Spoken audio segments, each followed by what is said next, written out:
Before I begin, does anyone recognize the picture behind the words on the slide?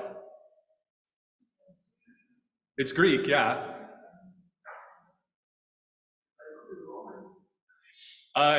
It's a hint. Here's a hint, Plato.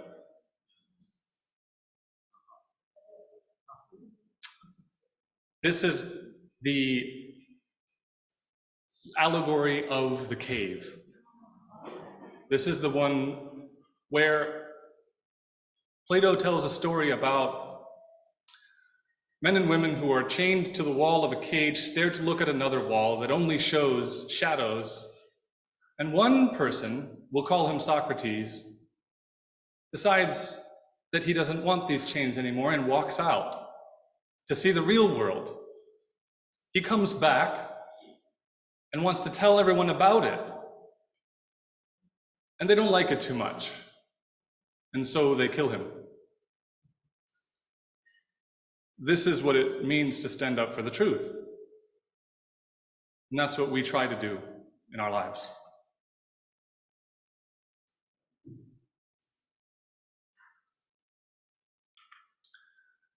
In her 1971 song, Me and Bobby McGee, Janis Joplin sang, "Freedom is just another word for nothing left to lose.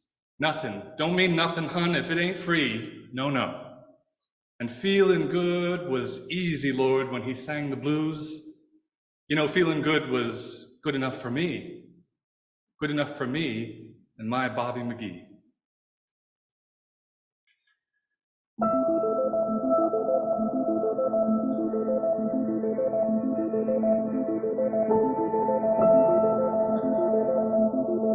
Of all the challenges we face in the 21st century, one problem continues to fascinate me and transfix me with existential dread: the freedom of choice.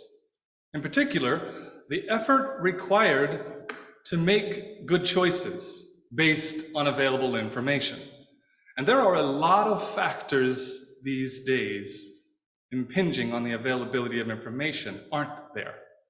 I'm talking about the shrinking choices in politics, the banning of books on LGBT plus issues and African American studies, the monopolization in manufacturing, the monopsonization in consumer products, like think Walmart and Amazon, who purchase all the goods and price others out of the market.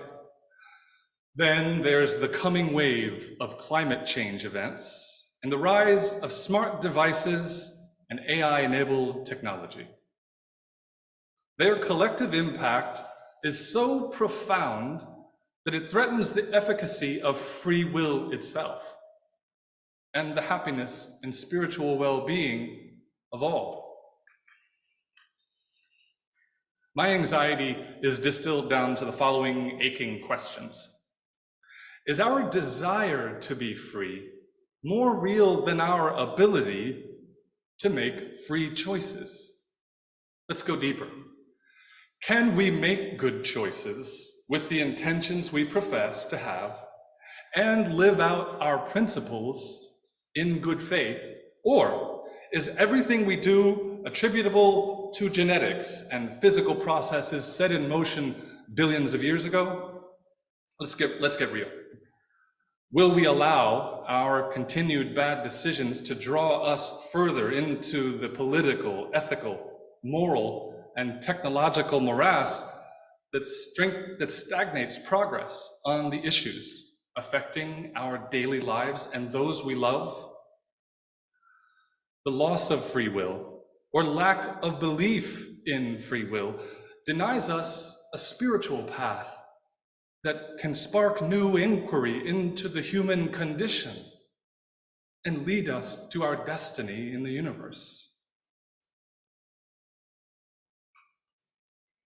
In my favorite science fiction movie, The Matrix, the human race is frozen in time within a simulated dystopian cyberpunk world of human exploitation and enslavement to intelligent machines. Morpheus, a liberator of minds and giver of truth, offers Neo, a computer hacker and seeker of knowledge, a choice. Take the red pill and see how far down the rabbit hole goes, or take the blue pill and believe whatever you want to believe. Now, I've watched that movie over 100 times, and dozens of movies like it, but I still don't know which pill I'd take.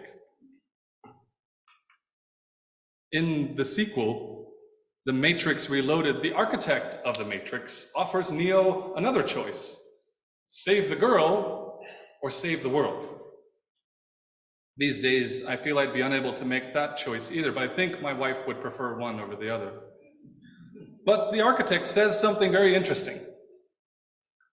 Choice is simultaneously both the highest form of thought control and the greatest weakness in any thought control system.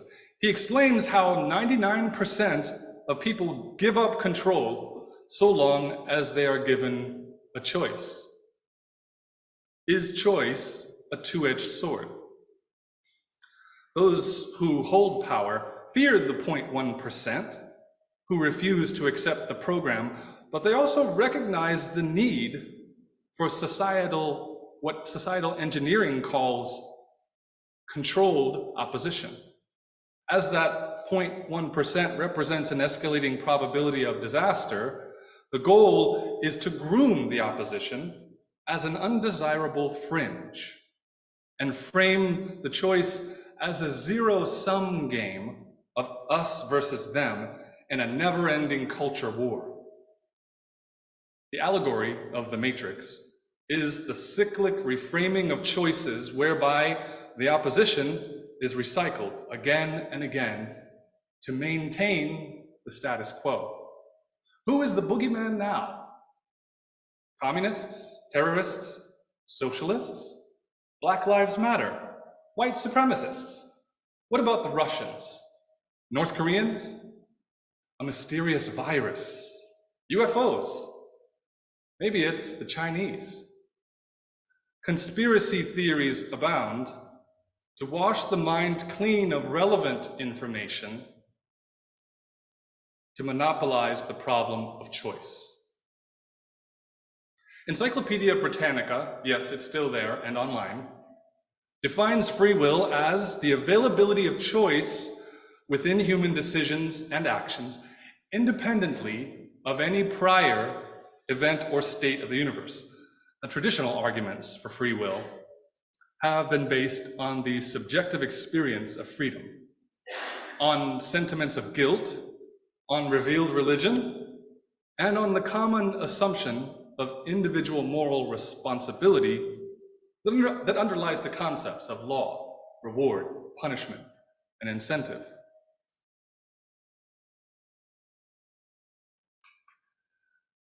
Big Think, a product of New York-based Freethink Media, put out a video 2 years ago, The Great Free Will Debate, in which biologists, psychologists, theoretical physicists, philosophers, and others consider who or what is really in control.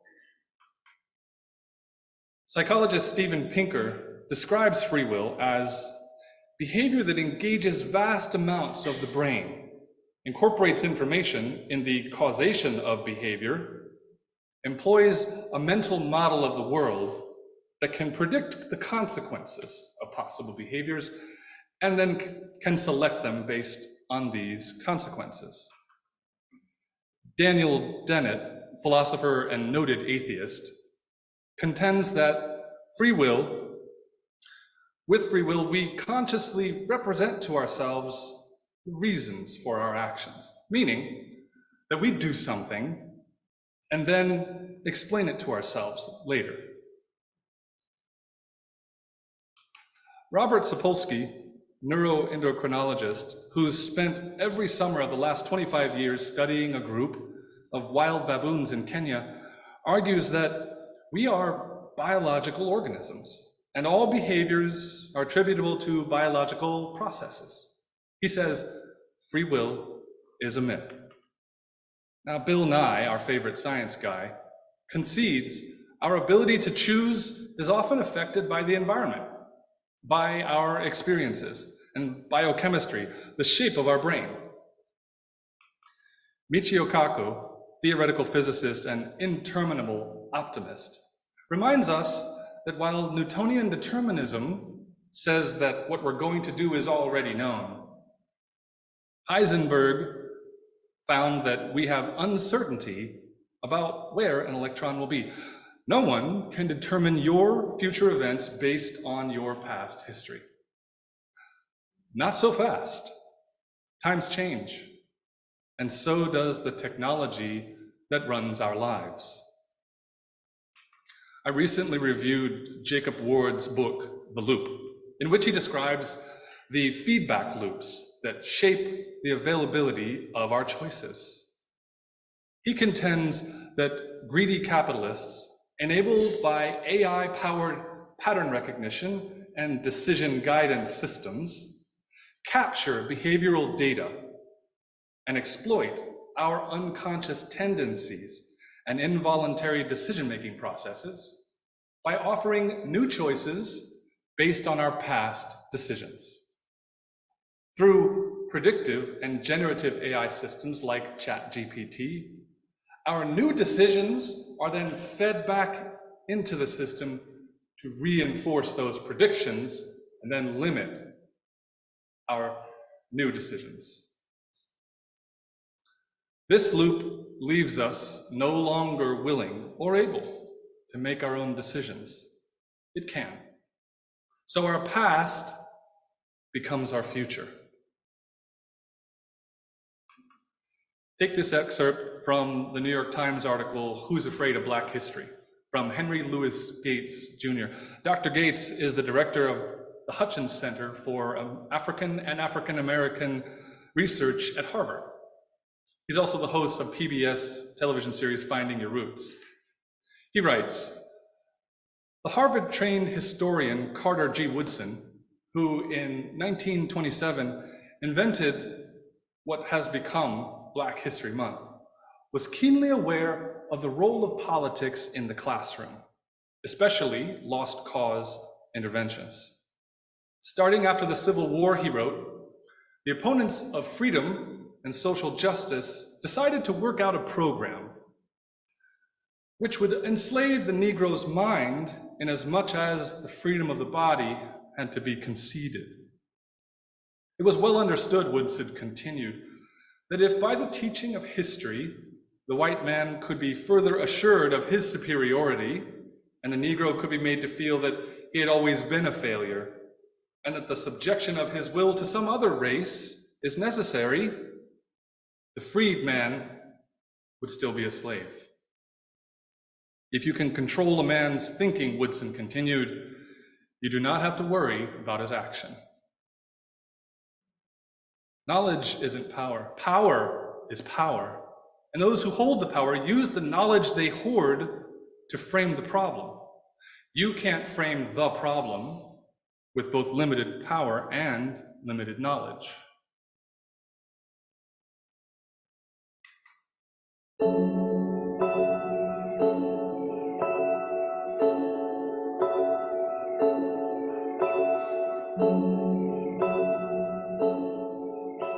Free will requires an opposing force, nature versus nurture, to apply the work of its expressions.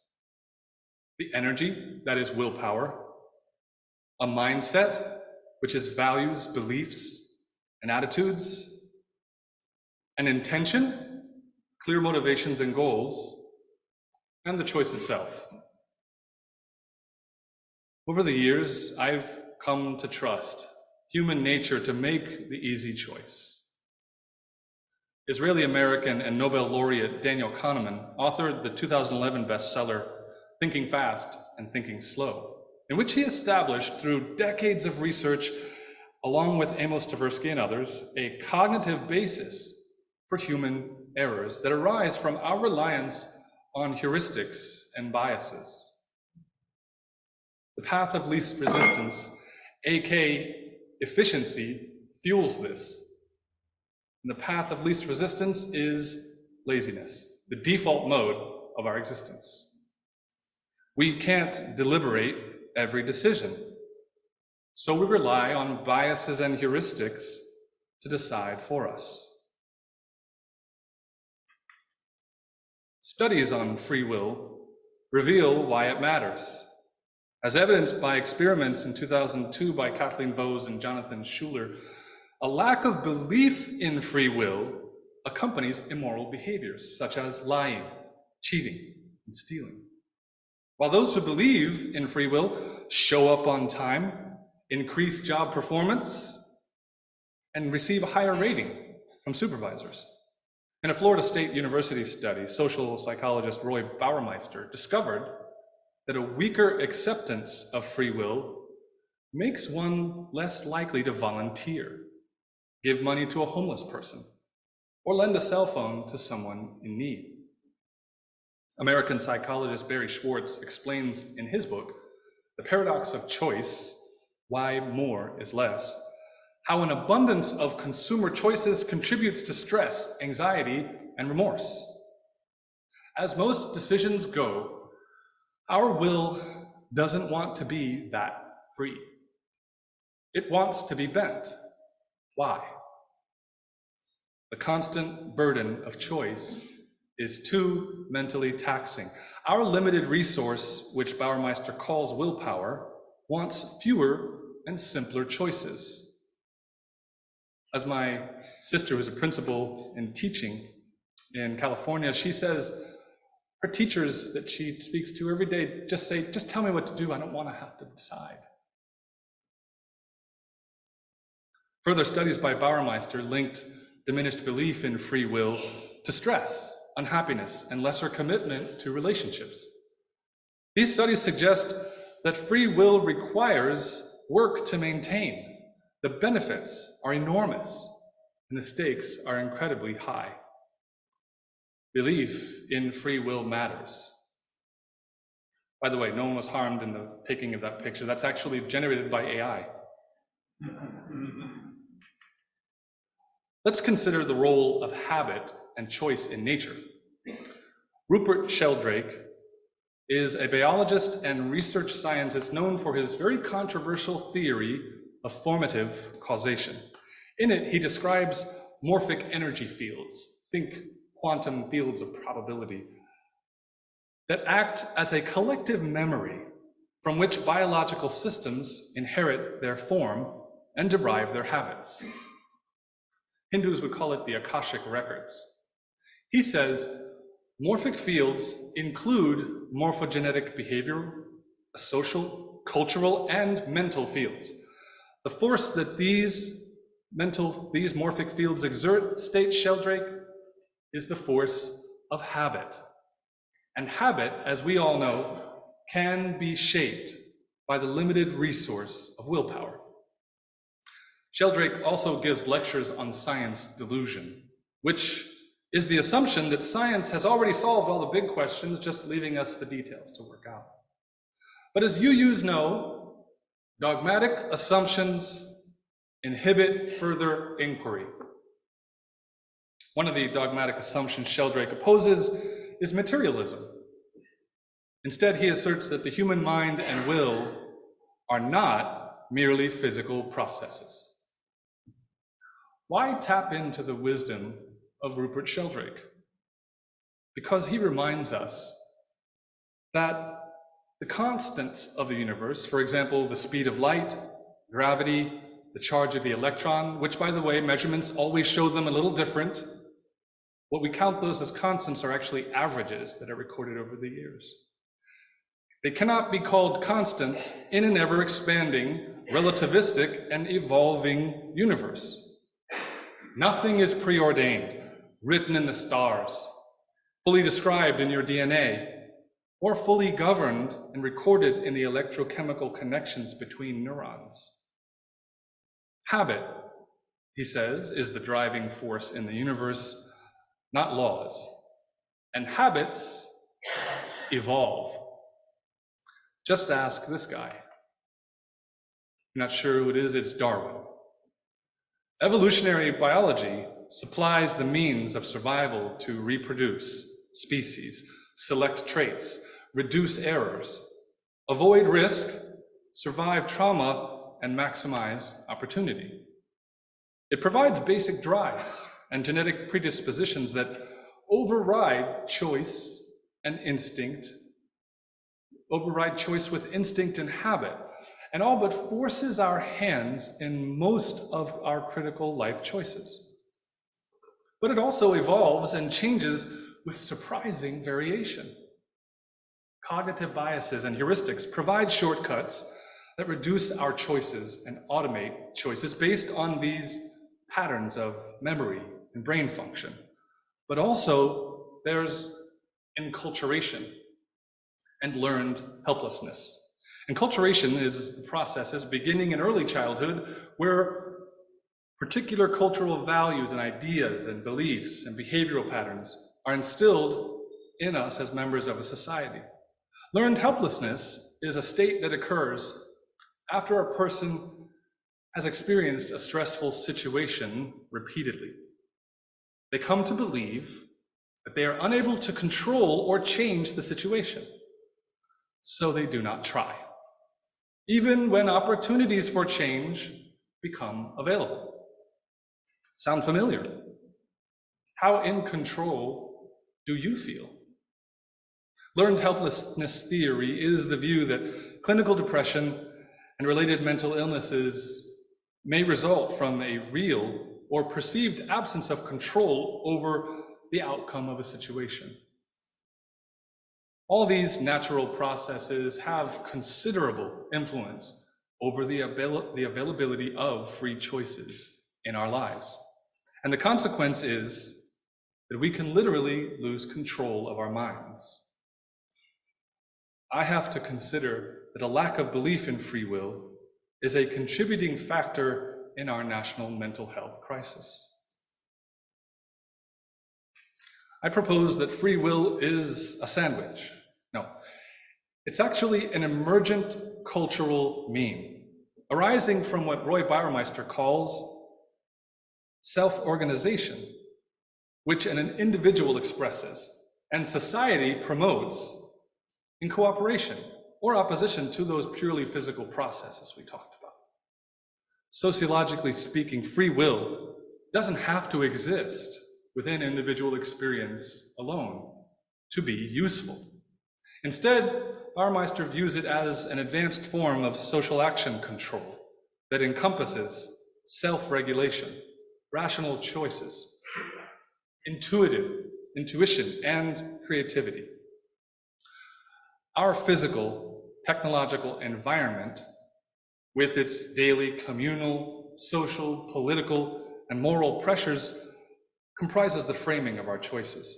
And as we all know, framing of choices inherently limits them. We tell our children, you can eat that sandwich, or you can go to a timeout.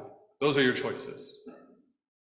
Free will exists as part of a social contract, under which we hold members morally responsible for its violation.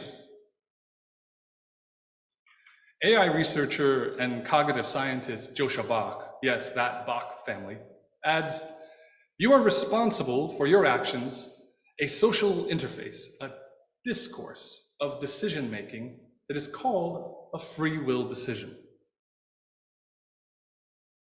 Will is the representation that the nervous system can raise a motive to an intention committed to a goal that is integrated into the story of self.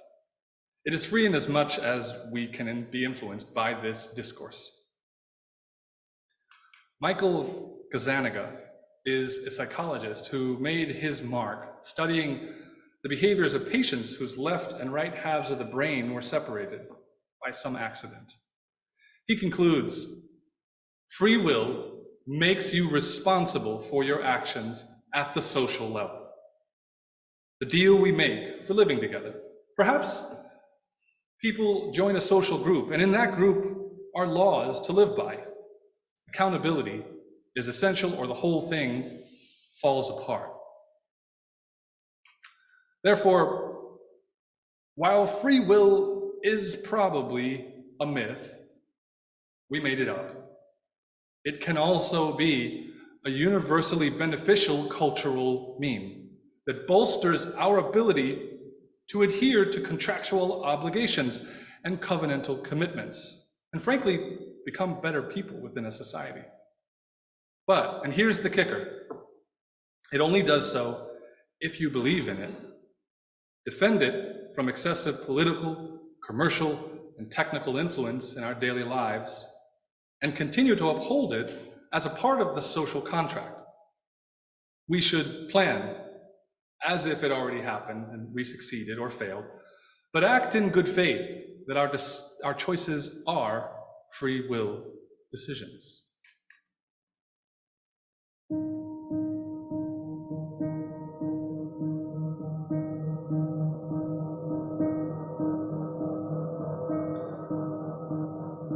Now, regarding that elusive spiritual path, which can spark new inquiry into the human condition and lead us to our destiny in the universe, in a New York Times article titled this year, "Try Organizing Your Life Like a Monk," Tish Harrison Warren, an Anglican priest, interviewed John Mark Comer, founding pastor of Bridgeton Church in Portland, Oregon. Reverend Warren describes what monastic communities around the world in every religion have learned. As Christians call it, regula vitae, translated as rule of life. It is a schedule and a set of practices and relational rhythms that organize life around what you most deeply value. Regula vitae is intentional living in a community through a social contract, holding each other accountable to covenantal vows we make as free will decisions. The point, we need to make promises to each other to free our minds from determinism and materialism. The New Testament promise for life is in the Spirit is love, joy, peace, patience, kindness, goodness, gentleness, faithfulness, and self-control. What is the promise of life in our community? Not everything we do in life equals or qualifies as a free will decision. Most of what I do is habitual, influenced by what Rupert Sheldrake calls morphic resonance. The form of each of my days following the collective memory resonance of the American corporate work week, capped by a weekend spent on personal pursuits. But the decisions that truly matter for my Unitarian Universalist commitments have some vital impact on manifesting the 7 principles. These principles hold a promise for life in this local community whose habits are declared as free in faith, united in caring, diverse in thought, and committed to action. These habits are the foundation of our regula vitae. Our covenant says nothing about maintaining a building or updating bylaws or volunteering in a committee or planning a worship service. However, these habits support our community life, which sustains the weekly rhythm of our spiritual practices and our evolving spiritual journey. Pastor John Mark Comer describes an element of his regula vitae. Every morning, he says, I get up at such a time that I can spend an hour in prayer, followed by an hour of reading before I let myself look at my phone. He continues, the monastic tradition has preserved something down through the centuries. We need to take what they preserved and figure out how to contextualize and apply it for those of us who aren't monks or nuns.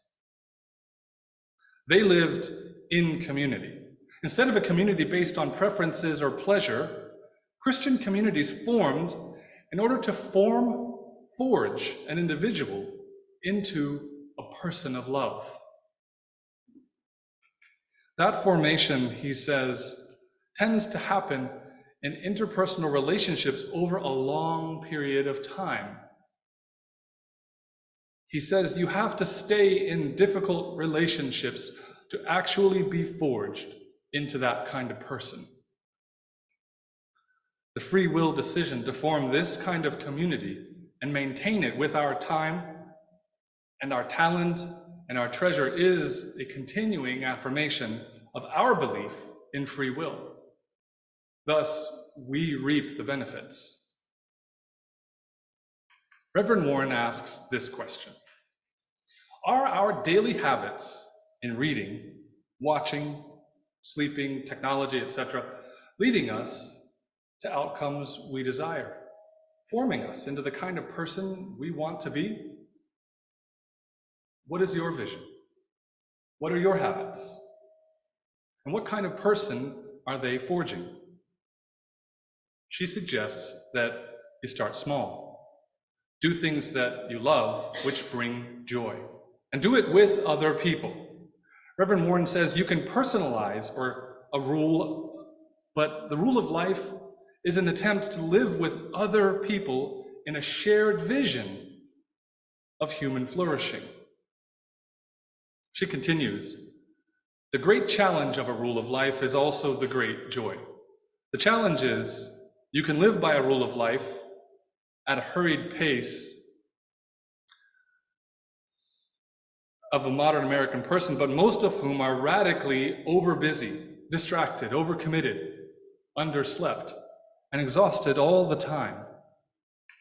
A rule of life will force you to face your mortality, your limitations, your emotional limitations, and it will force you to say no. The joy is that on the other side of it is a life where you are integrated.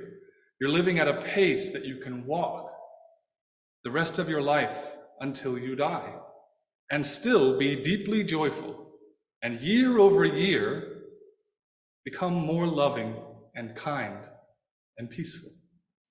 But there is no way to do that without a willingness to live unlike how most people around you are living. By this intentional living, an expression of free will, this spiritual practice of regula vitae, the discipline of daily, weekly, monthly, and seasonal rhythms, we strengthen our UUFBR community, renew our faith, and uphold our commitments while acknowledging our limitations.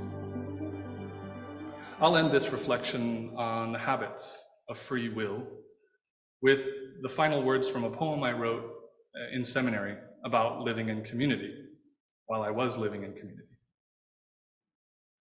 The moment is passing. The past is amassing a force which cannot be mistaken. If he or if she had the courage to see a freedom for all they'd create, reciprocally planned, united they'd stand to gather free will against fate. For further reading with links to articles and a transcript of this reflection, scan this QR code with your phone or visit the link. Thanks for listening.